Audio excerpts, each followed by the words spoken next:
দেবযানী, তোমার কাছ থেকে জানবো, আজ কলকাতায় তৃণমূলের পক্ষ থেকে এই জনগর্জন মহাসভা অনুষ্ঠিত হচ্ছে, তো এই মুহূর্তে সেখানকার কি পরিস্থিতি? মানুষের প্রত্যাখ্যান সহ্য করতে না পেরে তারা ষড়যন্ত্র করতে শুরু করে। লোকসভা নির্বাচনের আগে তৃণমূল কংগ্রেসের এটাই প্রথম ভোটের প্রচার। আজকে এই ব্রিগেড প্যারেড গ্রাউন্ড থেকে সেই প্রচার শুরু করছে তৃণমূল কংগ্রেস এবং আর কিছুক্ষণের মধ্যেই সভা শুরু হবে। বেলা 11টা থেকে সভা শুরু হওয়ার কথা রয়েছে। বেলা 12টার মধ্যে মমতা বন্দ্যোপাধ্যায় মূল বক্তা যিনি আজকের সভার, তার চলে আসার কথা রয়েছে এবং বেলা 1টার সময় মমতা বন্দ্যোপাধ্যায় বক্তব্য রাখবে। তার আগে অভিষেক বন্দ্যোপাধ্যায়, দলের সর্বভারতীয় সাধারণ সম্পাদক, তিনি বক্তব্য রাখবেন। তৃণমূল কংগ্রেসের আজকের এই মেগা ইভেন্ট, এটা লোকসভা নির্বাচনে যেটা তোমাকে আগেই বললাম যে প্রথম প্রচার, এবং আজকে এখান থেকে তৃণমূল কংগ্রেস যে 42টা আসনে যে অল আউট খেলবে তার একটা বার্তা দিয়ে দেবে। দেখো, এই ব্রিগেড প্যারেড গ্রাউন্ডে তৃণমূল কংগ্রেসের সভার আগেই প্রধানমন্ত্রী নরেন্দ্র মোদী তিনি বাংলায় এসে চারটে সভা করে গিয়েছেন এবং চারটে সভা থেকেই তৃণমূল কংগ্রেসকে দুর্নীতি এবং সন্দেশখালী ইস্যুতে বিঁধেছে, যেটা বারবার প্রধানমন্ত্রী তার বক্তব্যে তুলে ধরেছেন যে এই রাজ্যের শাসক দল তারা বাংলায় নারীদের নিরাপত্তা দিতে অক্ষম। আজকের এই ব্রিগেড প্যারেড গ্রাউন্ড থেকে মমতা বন্দ্যোপাধ্যায় এবং অভিষেক বন্দ্যোপাধ্যায় তার একটা মোক্ষম জবাব দেবে। কারণ তৃণমূল কংগ্রেসের গত কয়েকদিন ধরে তৃণমূল কংগ্রেস তারা দাবি করে আসছে যে শুধুমাত্র ভোটের প্রচার করতেই নরেন্দ্র মোদী তারা বাংলাকে অপমান করছে, অসম্মান করছে এবং যদিও তার কোনো ফায়দা তারা ইভিএমে পাবে না এমনটাই দাবি করছে। এবং আজকে তৃণমূল কংগ্রেসের যে সভার নাম দেওয়া হয়েছে সেটা তো জনগর্জন সভা। তারা যেরকম প্রধানমন্ত্রী নরেন্দ্র মোদীর যে আক্রমণ, তার যেরকম পাল্টা আক্রমণ শানাবে এই মঞ্চ থেকে, সেই রকম এই জনগর্জন সভা, যে কারণে জনগর্জন নাম দেওয়া হয়েছে তার একটাই কারণ যে প্রায় 2 বছরের ওপর সময় ধরে বাংলার মানুষ, জব কার্ড হোল্ডাররা বা যাদের আবাস যোজনায় নাম রয়েছে, তারা কেন্দ্রীয় বঞ্চনার শিকার। প্রায় 1,60,000 কোটি টাকার মতন কেন্দ্রের কাছে বকেয়া রয়েছে এবং কেন্দ্রীয় সরকার যেহেতু বাংলার একাধিক প্রকল্পের টাকা আটকে রেখেছে, সেটা জব কার্ড থেকে শুরু করে আবাস যোজনা সহ একাধিক প্রকল্পের টাকা আটকে রেখেছে, তাতে বাংলার যারা খেটে খাওয়া মানুষ তাদের অসুবিধা হচ্ছে, তাদের সমস্যায় করতে হচ্ছে। বহু আন্দোলন করে, বহুবার আবেদন নিবেদন করে কেন্দ্রীয় সরকার বাংলার যে বকেয়া টাকা, প্রাপ্য টাকা মিটিয়ে দেয়নি। তাই আজকের এই মঞ্চ থেকে যারা বঞ্চিত মানুষ তারা, তাদের প্রতিবাদ হবে, তাদের যে প্রতিবাদের স্বর সেটাই গর্জন হয়ে কেন্দ্রের কাছে তারা একটা বার্তা দেবে এবং সেই কারণে তৃণমূল কংগ্রেস তার আজকের এই সভার নামকরণ করেছে জনগর্জন সভা। দেখো, আজকের এই জনগর্জন সভার একটা ক্যাচলাইনও রয়েছে, আমি দেখাতে বলবো দেবরাজকে, যে জনগণের গর্জন, বাংলা বিরোধীদের বিসর্জন, তৃণমূলই করবে অধিকার অর্জন।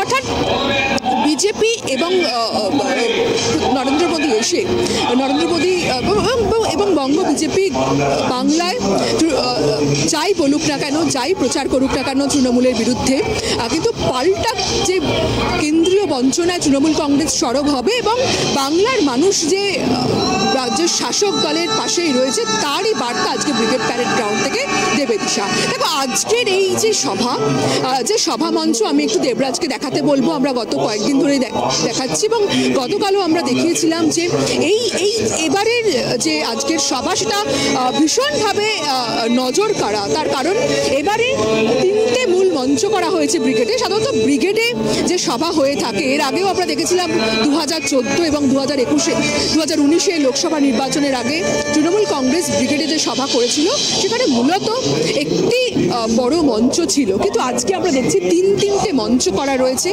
মূল একটি মঞ্চ যেটা সামনে আমরা এখন দাঁড়িয়ে রয়েছি, যেখানে মমতা বন্দ্যোপাধ্যায়, অভিষেক বন্দ্যোপাধ্যায় ছাড়াও দলের কিছু সাংসদ, বিধায়ক, কিছু অতিথি তারা বসবেন এবং তার পাশে বাঁ পাশে এবং ডান পাশে একটি করে মঞ্চ রয়েছে, যে মঞ্চে জেলা সভাধিপতি থেকে শুরু করে কিছু কাউন্সিলর, কিছু এমএলএ বসবেন, আরেকটি মঞ্চে শহীদ পরিবারের সদস্যরা বসবেন। কিন্তু তার থেকেও যে বিষয়টা খুব এবারের ইন্টারেস্টিং, যে মূল মঞ্চের সঙ্গে একটি র্যাম্প, 330 ফুটের একটি র্যাম্প সংযুক্ত রয়েছে, যে র্যাম্পে মমতা বন্দ্যোপাধ্যায় এবং অভিষেক বন্দ্যোপাধ্যায় তারা বক্তব্য রাখতে রাখতে সাধারণ মানুষ যারা এখানে আসবেন তাদের বক্তব্য শুনতে সেই মানুষের মধ্যে চলে যাবেন। এবং এই র্যাম্প, সেটা আমরা এর আগে বাংলায় কোনো রাজনৈতিক দলের কর্মসূচিতে সবাই দেখেছে বলে সেভাবে কিন্তু কেউ মনে করতে পারছে না। এই প্রথম তৃণমূল কংগ্রেসের কোনো সভা, এত বড় একটা জনসভায় যে ধরনের র্যাম্প রাখা হয়েছে। দেখো দিশা, তুমি জানো যে বিদেশে মূলত যে কনসার্টগুলো হয় সেই কনসার্টে এই ধরনের র্যাম্প রাখা হয়। আর্টিস্টরা তারা পারফর্ম করতে করতে তারা তাদের দর্শক বা শ্রোতাদের মাঝে চলে যায়, সেখানে তারা নিজেদের সঙ্গে কানেক্ট করতে পারে। এবং আজকে যারা এখানে বক্তব্য রাখবেন বক্তারা, মূলত এটা অভিষেক বন্দ্যোপাধ্যায় এবং মমতা বন্দ্যোপাধ্যায় তারাই এই র্যাম্পে হাঁটবেন।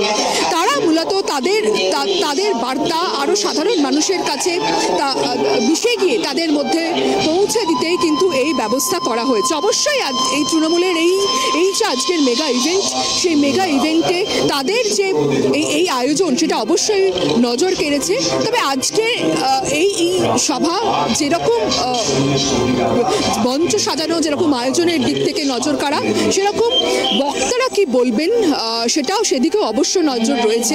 দেখো আজকে একটা বিষয় যেটা শোনা যাচ্ছে যে যেহেতু 42টা কেন্দ্র তৃণমূল কংগ্রেস, আজকে মমতা বন্দ্যোপাধ্যায় তিনি এই বার্তাই দেবেন যে অল আউট তারা খেলবে, কাউকে কোথাও 1 ইঞ্চিও জমি ছাড়বে না। সেরকম বিজেপির উদ্দেশ্যে কি বার্তা দেন বা লোকসভা নির্বাচনের কি স্ট্র্যাটেজি ঠিক করে দেন সেদিকে নজর থাকবে। এবং গত 4 দিন ধরে নরেন্দ্র মোদী বাংলা এসে যেভাবে আক্রমণ করেছে তৃণমূল কংগ্রেসকে, তার কি জবাব দেন সেদিকেও নজর থাকবে। এবং সন্দেশখালী ইস্যু নিয়ে নারী দিবসের দিন ডরিনা ক্রসিংয়ের সভা থেকে মমতা বন্দ্যোপাধ্যায় সন্দেশখালী নিয়ে বিরোধীরা যেভাবে লাগাতার আক্রমণ করছে তার জবাব তিনি দিয়েছেন, কিন্তু তারপরেও তিনি বলেছেন বাকি কথাটা তোলা রইল ব্রিগেডের, যেদিন ব্রিগেডের সভা হবে সেদিনের জন্য। ফলে আজকে যে সন্দেশখালী ইস্যু নিয়ে বিরোধীরা যেভাবে লাগাতার নিশানা করছে শাসক দলকে, তার যে একটা কড়া জবাব তৃণমূল কংগ্রেস আজকে এই মঞ্চ থেকে দেবে সেটা আর বলার অপেক্ষা রাখে না দিশা। ফলে আর কয়েক ঘন্টার অপেক্ষা, আর কিছুক্ষণের মধ্যেই কিন্তু এই সভা শুরু হতে চলেছে। এবং আজকে গোটা দেশের নজর রয়েছে এই তৃণমূল কংগ্রেসের এই সভার দিকে, সেটা কিন্তু খুব স্পষ্ট দিশা। একেবারে দেবযানী, তবে আরেকটা বিষয় জানতে চাইবো, এই জনগর্জন সভাকে ঘিরে মূলত তৃণমূলের পক্ষ থেকে কোন নেতা মন্ত্রীরা আজকে উপস্থিত থাকার সম্ভাবনা থাকছে?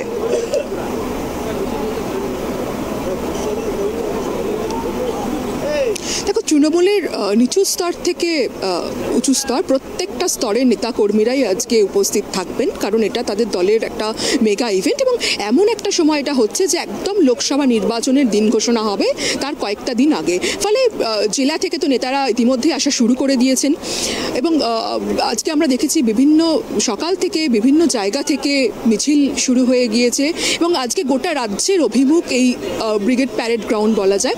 দেখো আজকে যেটা তৃণমূল সূত্রে যেটা আমরা জানতে পাচ্ছি যে আজকের এই যে মূল মঞ্চ, সেই মূল মঞ্চে বাছাই করা কিছু বিধায়ক সাংসদ তারা বসার জায়গা পাবেন এবং প্রত্যেকটা তালিকা ধরে ধরেই কিন্তু এই মঞ্চে বসানো হবে। কিছু বিশিষ্টজন এবং যারা আমন্ত্রিতদের তালিকায় রয়েছে তারা আজকে তাদের এই মঞ্চে দেখা যাবে। তবে এই মঞ্চে যেটা মানে আজকের এই জনসভায় বিশেষভাবে নজর থাকবে যে এখান থেকে কোনো বড় জয়নিং হয় কিনা। তার কারণ আমরা নারী দিবসে যেদিনকে মমতা বন্দ্যোপাধ্যায়ের যে কর্মসূচি ছিল সেখানে আমরা দেখেছিলাম যে মিছিল শেষে অভিষেক বন্দ্যোপাধ্যায় তিনি রানাঘাট দক্ষিণের বিজেপি বিধায়ক মুকুটমণি অধিকারীকে তৃণমূলে জয়েন করিয়েছিলেন। ফলে তারপরে আজকের এই সভায় তৃণমূল কংগ্রেস আরও কোনো বড় জয়েনিং করায় কিনা সেদিকে নজর থাকবে। ইতিমধ্যেই তুমি জানো যে আলিপুর দুয়ারের যিনি বিজেপির সাংসদ জন বার্লা, তিনি এবারে টিকিট না পেয়ে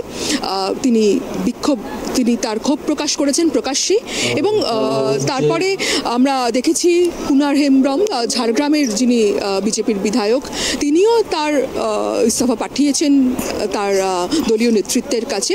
ফলে বিজেপির অন্দরেও একটা ক্ষোভ রয়েছে, সেটা নির্বাচনের আগে প্রকাশ্যে আসছে। আজকে এই মঞ্চে, ব্রিগেডের এই মঞ্চে সেরকম পদ্ম শিবিরের কাউকে তৃণমূল কংগ্রেস তাদের দলে টানে কিনা, অবশ্যই সেদিকে কিন্তু নজর থাকবে দিশা।